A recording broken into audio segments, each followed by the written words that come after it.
పాత నిబంధన 39, కొత్త నిబంధన 20 పుస్తకాలు మొత్తం కలిపి చెప్పు.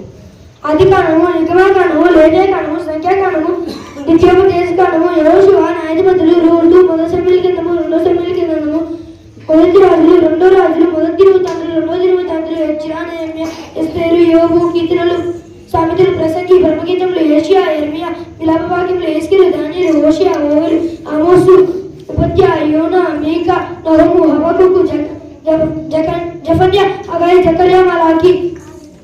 ఇప్పుడు కొత్త నిబంధన పుస్తకాల పేర్లు నేను చెప్పబోతున్నాను.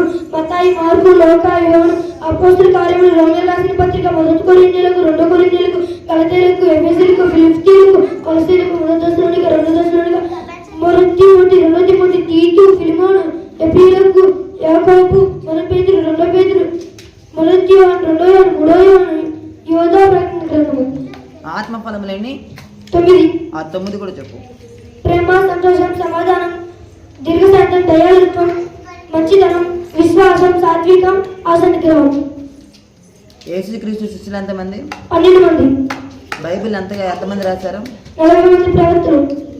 బైబిల్ మొత్తం రాయడానికి పట్టిన కాలం ఎంత? 1600 సంవత్సరాలు. గట్టి క్యాచ్ కొట్టండి.